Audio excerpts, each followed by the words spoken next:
Сәлеметсіздер ме оқушылар? Қазақ тілі мен әдебиеті сабағына қош келдіңіздер.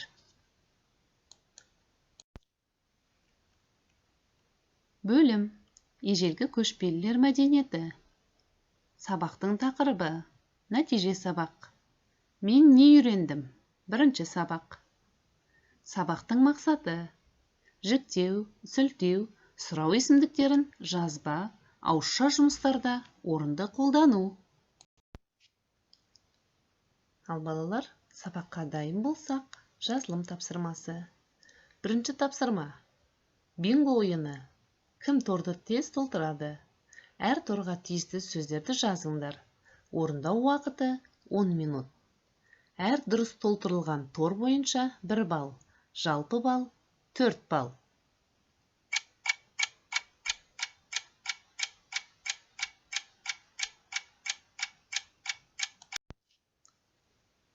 Айтылым.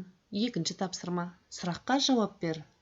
Тұмар туралы аңыз, аңыз патшайым тақырыптары туралы берілген сұрақтарға жауап беріңдер. Бірінші сұрақ: көшпелілер деген кімдер? Екінші сұрақ: Тұмар кімнің тәрбиесінде болды? Үшінші сұрақ: Тұмардың ұлы кім? Ол не үшін өзін өлтірді? Төртінші сұрақ: Кир қай елдің патшасы?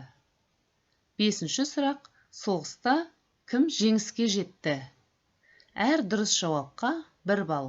Орындалу уақыты 5 минут. Жазылым айтылым тапсырмасы. Үшінші тапсырма: Тұмар аңыз патшайым тақырыбында мәтін құрастыр. Біз, олар, сендер, сол, осы, қашан, қайда, қалай есімдіктерін қолдан. Орындалу уақыты 10 минут. Дескрипторы: мәтін құрастыру 2 балл.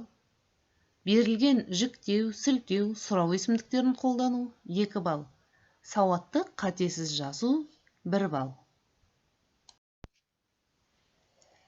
Ендігі орындалатын тапсырма айтылым тапсырмасы.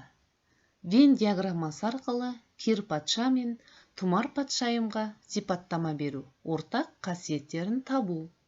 Орындалу уақыты 5 минут. Дескрипторы: Тұмар патшайымға сипаттама беру 2 балл. Кир патшаға сипаттама беру 2 балл. Ортақ қасиеттерін табу 2 балл.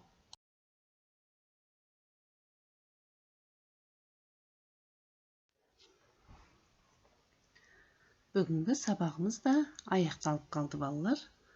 3Q әдісі арқылы өз ойымызбен бөліссек.